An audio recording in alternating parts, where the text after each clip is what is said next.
Hello, everyone. Welcome back to Global Transformation. Why now is the best time to activate your inner brilliance. Lisa's back with you again, and Melissa. Hey, Melissa. Hey there. Welcome back to day 2, everybody. So happy that you're here. Let's jump right in and get started. First thing we want to do is review what we talked about in day 1, which is why now is the time, if you remember that. So remember, Lisa, we were talking about what is your inner brilliance? It's that thing you do just like breathing that you're not even aware that you're really good at it, that it comes naturally to you. Yep. And this is one of those things we didn't really, I don't think we mentioned this yesterday, so let's mention it now. Remember I was saying it's like that sticky note that's on your head that you can't read? So ask someone else to read it for you. You can ask your family, your friends, other people you work with, what do you think my inner brilliance is? What do you think is that thing that comes so naturally to me that I'm so good at? Feel free to ask other people and they will point it out to you. Like I said, when I started channeling, people were like, duh, we knew you were good at that. And I'm like, well, I didn't. Yeah, and you know, that's the thing. You don't realize it because it is who you are. So it's nothing special to you. And that's why you kind of don't always see it. Yep, that's the truth. It's what calls you forward and asks you to expand and grow. Remember we were talking about Lord, it does. Leaving your comfort zone and expanding yourself. It's like a calling. Like a lot of people have a calling. Like some people have callings to be doctors or to be in the military. It's something that calls you, if you know what that means. Yep. And it speaks to you through that teeny tiny little voice that is your inner knowing. And just a quick aside, the reason that voice is so quiet is free will, so that you can act on it, right? Because if it jumped in front of your face and said, pay attention to me, you must do this thing, you're going to be like, okay, right? And so that kind of negates that free will piece. So it's very quiet, just like your intuition is very quiet, so that you can say, yeah, I think I'll jump into that. Yep. And you can express it in many different ways, including but not limited to how you create income. It doesn't have to be your work. We talk about this kind of at length in the other video. It doesn't have to be what you can do. It can be your hobby or something you really like to do, which kind of leads us into the next point, which was the workbook that they had. So what did you discover in that workbook? Lisa, tell us a little bit about the workbook and what that was meant to help people pull out. If you haven't done it, it'd be a really good thing to do. It's just a few questions, right? Yeah, it is. The cool thing about this is that the first part of it, where you have certain questions, is kind of like a big head dump. You know, just like off the top of your head, what do you get? And I want to encourage you, if you have not done it, go with whatever shows up in your head. Whatever, when you hear the question, like if you had to mentor someone in something, what would you teach them?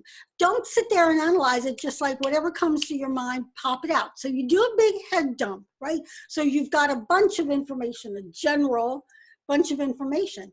And then the second part of the workbook helps you sift it down into like, what patterns did you notice? Or, you know, there are a whole bunch of different questions in that second part. There's really just 3. So it helps you take it from here down to here.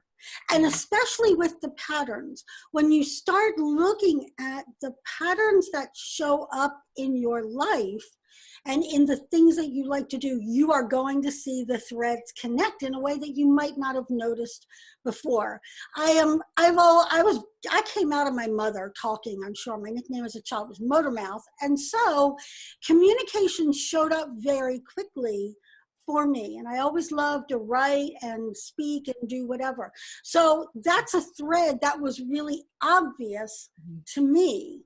But then there were other threads that people would say, you know, to me, like, did you notice that you do this thing? Or did you notice that you're really good at this? And I didn't notice that because it's part of who I am, right? And it didn't loom large in front of me. So you're going to start seeing those little threads that make up the bigger picture. So the workbook is really just to give you an idea and help you sift through those pieces.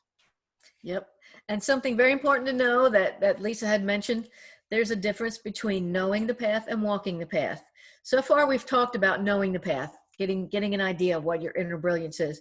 And going on through this workshop and even beyond that, we're going to talk more about being able to walk the path and how you're going to take that into your life. That's right. So if you haven't done the workbook, go ahead and do it. But today, what we're going to specifically talk about is what stops people from activating their inner brilliance and following their purpose. What is it that stops people? And why don't most people do that? We talked about that a little bit yesterday with that quote that you mentioned from Danielle Agnew. Because it'll change their whole life. Yeah. But beyond that, one of the things that seems to stop people, and this is from talking with my clients, is the fear of being judged. That is huge. Yes, Yep. Judgment is the biggest one of all. And I faced it, and Melissa's faced it. And I would even say a lot of people that you know have faced that fear before. And Yep. the thing is, we're going to talk about this with Brene. The thing is that if you can get past that, if you can just allow it to flow through you and not let it attach to who you are, then it sort of quiets down and goes off into the distance. So let me mention, Brene Brown talked about, if you recall, she had that very first TED Talk that took the world by storm. That's where she kind of came out. And she said that she didn't realize it was going to go viral, because who does? Nobody realizes those things. And so she kind of wore like what she normally wears, and she didn't get all dolled up, and she looks kind of dolled up in this picture. But in the very first TED Talk she did, she was wearing like a jeans jacket and a skirt and clunky shoes or something. Anyway, she did it and it went viral. And she got enormous judgment about her appearance. Not what she said. She's a researcher and a teacher, and so she's used to the world of academia, where they judge the content and not so much how that content is presented. So it was really her first entry into being judged for her appearance. And it took her down. She talked about how she was almost on the floor of her living room because she was getting phone calls. She was getting emails from people saying, "Why didn't you dress better? You look like that. You're so fat." Yep. Like, yep. what? She got slammed, yeah. She got hardcore slammed. And that's when that poem picked her back up. The one that says, it's not the one, what is it? Oh gosh, it's that one by the president. It's not the one in the ring.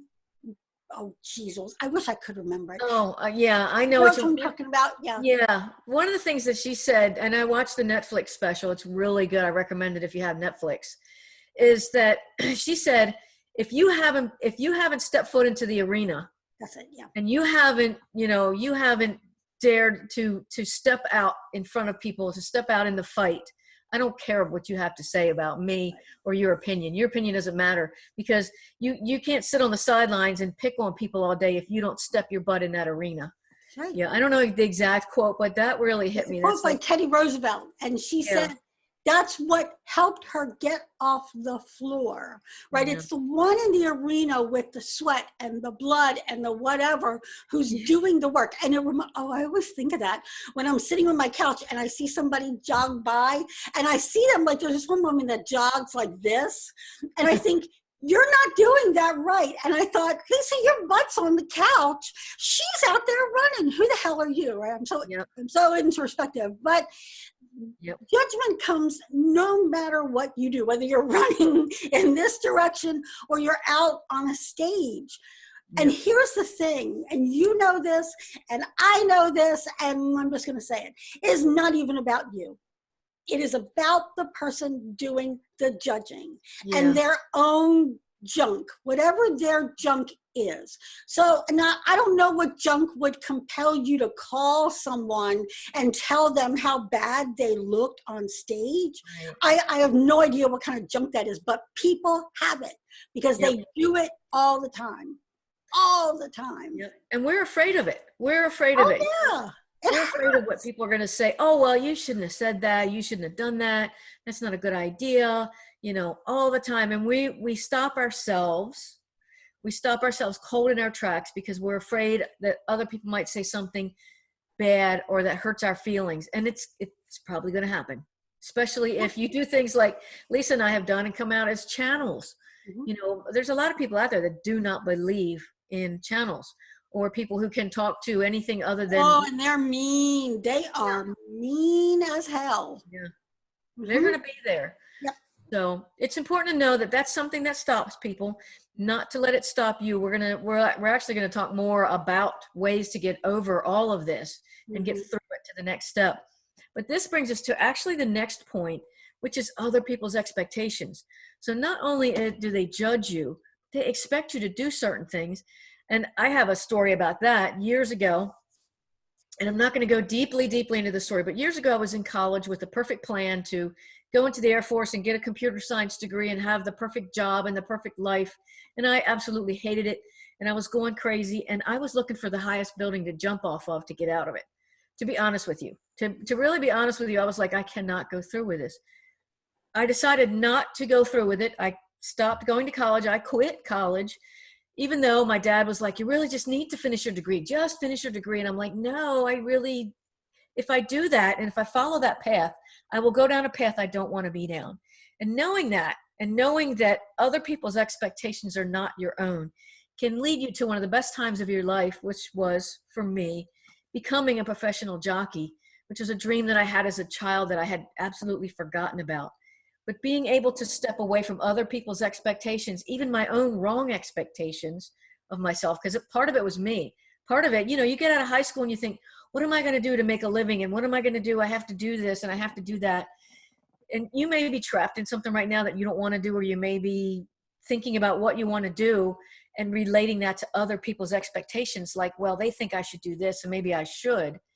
It's important to know that and to recognize that, and to know when it's not the right thing for you.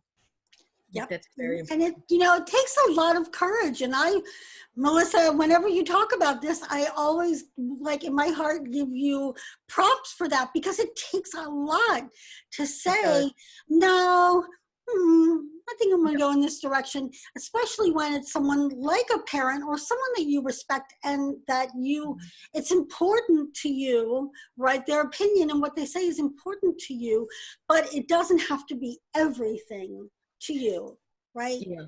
Yep. It is, especially if it looks like on the surface something you should be doing and that's very good, that makes more money or whatever.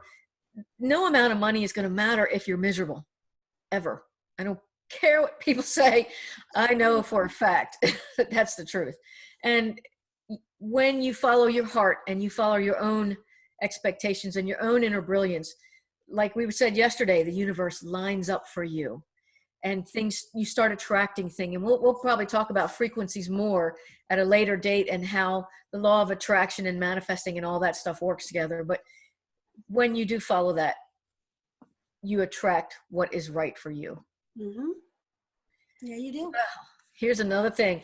Talking about courage, change is very scary. Lisa, I'm going to let you take this one away. And I put a big scary picture in there. Sometimes it really feels like that, though, that you get so comfortable in what is and what is around you. And it's like that, like you have a pair of shoes that don't really fit you very well anymore, but they're just worn in and comfortable. It's that. So when you get a new pair of shoes, you have to break them in, and it feels weird and you get a blister, but eventually they come to be comfortable too. Mm-hmm. So you've heard that saying a million times, right? Change only happens outside your comfort zone. It's true. And that's where the growth is. Mm-hmm. Growth doesn't happen in that little bubble that you have. Growth doesn't happen there. So if you, like, for me, I feel like it's my life mission to be a better Lisa every single day.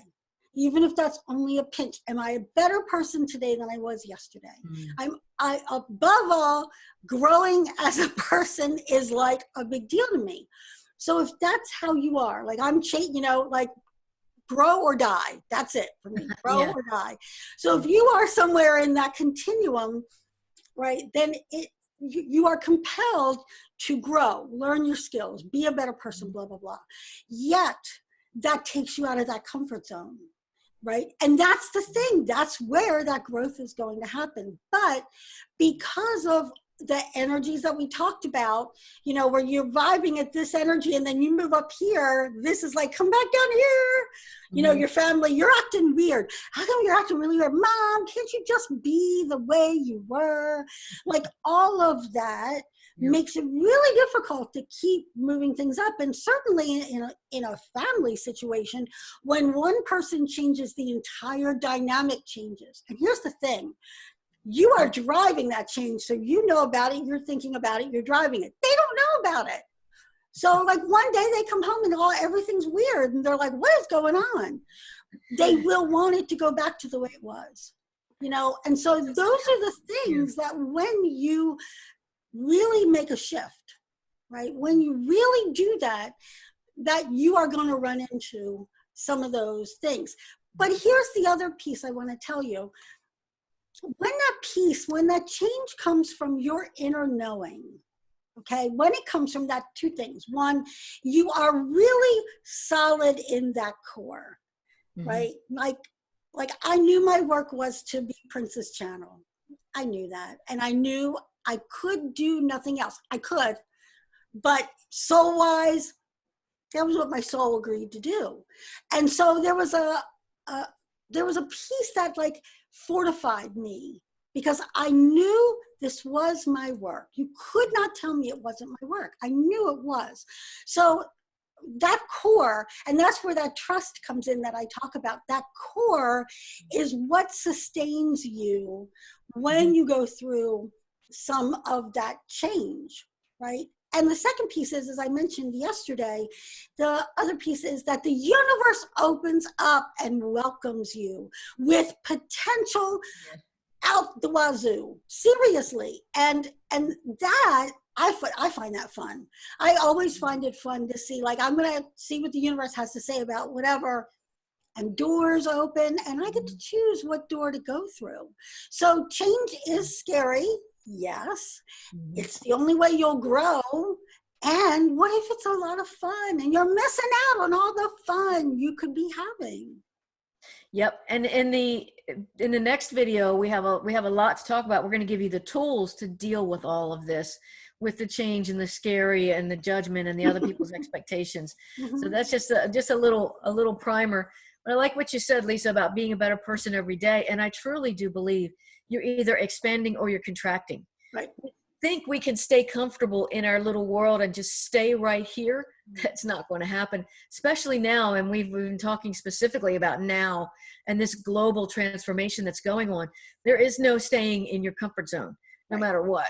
You might think you might try really hard, but things are changing on such a scale that the best thing for you to do is just to step out with it and to embrace the change. Yeah, and the other piece about that is, if it feels like we are all out of control, like some weird thing floated in and took everything away. Well, working toward your brilliance and working in that space gives you back the only thing you can control, which is you, right? So if you're feeling like, wow, this is a great place to focus that need for control and really like get solid on that. So you can't control what goes on in the outside world, but you can control right here. Yep. That is so true. That is so true. And what else do we have? Oh, worst case scenario. Okay. So this is one of the things we want to talk about that our minds always go to. What is possibly the worst case scenario? Ooh, you know, the scariest thing. That's what our minds go to naturally, right, Lisa? I mean, that's what we think about. You know, well, suppose everything falls apart and, you know, whatever that worst case scenario is. So what advice do you have for people, Lisa, about that?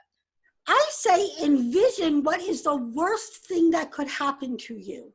Okay, so let's say that your brilliance, your soul brilliance is as a singer-songwriter, but you only ever sing in your bedroom, or you sing in front of your dog, or whatever that is, right?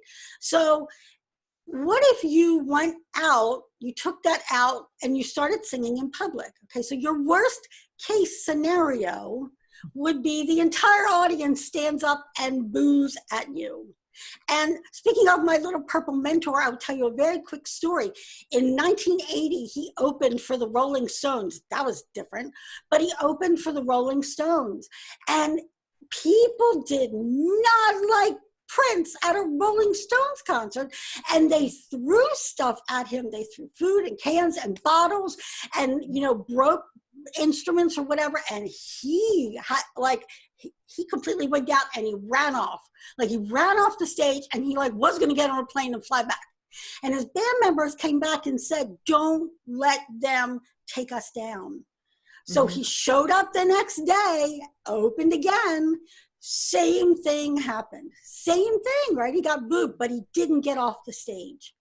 And well, you know the rest of the story. He didn't get off the stage, right? So he experienced his worst case scenario, which was an entire stadium of people saying, boo, you suck, throwing stuff at you. And you know what? What did he do? He went on to become one of the most celebrated artists of all time. All time. Yeah. Well, all time. So what is your worst case scenario? And I'm not going to say you're going to get booed everywhere, but imagine that worst case scenario. Imagine what would happen if you went as a singer-songwriter and you went to a bar and you got booed. Okay, it sucks. It really sucks. And you keep moving forward.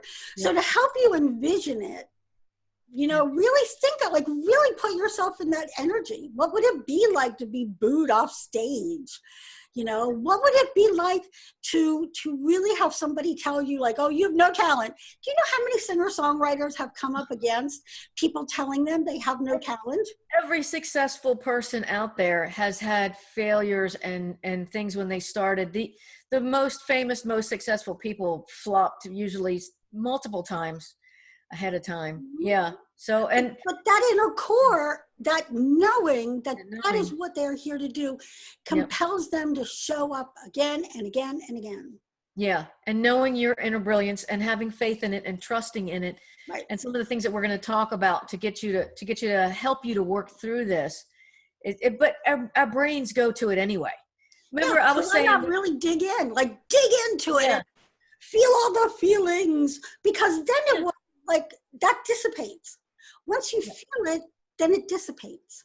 And sometimes you'll also realize how silly it is. Now, it may happen or it may not happen. My whole thing when I started channeling and putting videos out was that they were going to whoever they is, was going to come to the door and drag me off to the funny farm, whatever that is, you know. But I mean, your mind goes to that. Oh God, people are going to think I'm like, what is that, like, psychotic, or what is that when you're schizophrenic, when you hear voices? And, you know, I thought, oh, they're going to think I'm like that, you know, that kind of mentally crazy and carry me off. And that didn't happen, thankfully, but our brain goes to that. And it was kind of silly now that I'm like, well, you know, that probably won't happen because I don't know who they are and who's going to come and get me and where they're going to take me. But, you know, our brain does go to that. So be prepared for that, you know, embrace it. Like Lisa says, you know, take a look at it. It may happen, it may not happen, but that inner strength that you have, that knowing, that trust is what's going to carry you through. And that's really very important. A couple other things that I wanted to mention here, some questions to ask yourself. A couple of questions in addition to, I don't know if this was in the workbook or not, but I just wanted to hit the points again. Number one, what are you willing to do? And number two, what are you not willing to do? And that's it. That's very important, because no matter what your inner brilliance is, there may just be some things that you are not willing to do. You know, so you have to find another way around that, or another way to do that. It doesn't have to be, we talked about this, Lisa, your work. It doesn't have to be what you do primarily. It can be your hobby, what you come home to, you know, and what are you willing to do? You have a story, Lisa, about Dr. Wayne Dyer. What's that story? In the beginning of my woo journey, I listened to Wayne Dyer probably on replay 24/7. And because he laid a lot of my foundations for how I understand things. And one of the things he talked about was with his first book, which I think was Your Erroneous Zones. He believed in it so much. And this was way back in the 70s, I think. Oh, he had hair. Yeah. Hair on that, right? And so he got a bunch of the books. I guess he bought them or whatever. He and loaded them in his station wagon. And he drove across country, NPR station to NPR station, talking to them about his book and getting it out in public and getting it, getting on NPR and being able to talk to people about it. And his wife, and they had like 5 or 6 kids or whatever. And he felt so strongly about this that, and he had said, I remember, because those 2 questions, what are you willing to do and what are you not willing to do, came from him. When he said, in service to your purpose, in service to your vision, what are you willing to do? And then what are you not willing to do? I probably would not be willing to get in my car and drive across country and be a channel for Prince. I don't have to because of the internet, yay. But I might if there was no such thing as that. Right now, that's not compelling me. Right. So but now you can't because of the coronavirus. So I know, you're right. Yeah, see, that'd be bad. I'm not willing to do that now. Yeah. Yep. But that's the question is, what am I willing to do in furtherance of this? So I was willing to tell people, yes, I channel Prince. Okay. I was willing to go on prince.org and Lord, it's a big forum, and talk about that. And I got chewed up and spit out. But I'll tell you what, Prince asked me to do it. And I didn't pop on there going, I channel Prince. I was very subtle about it. But Prince asked me to do it. And I was willing to endure the judgment because Prince asked me to do it. And I knew he had a purpose for it. So I trusted that because that's my brilliance. I trusted him to do that. And so what are you willing to do? What are you not willing to do? You might not be willing to come out in public with whatever it is that is your brilliance. Okay, maybe tomorrow the answer will be different, right?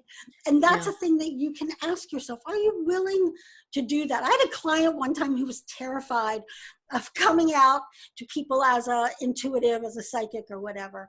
And so we were joking about, put out your website and just blah, blah, blah, blah.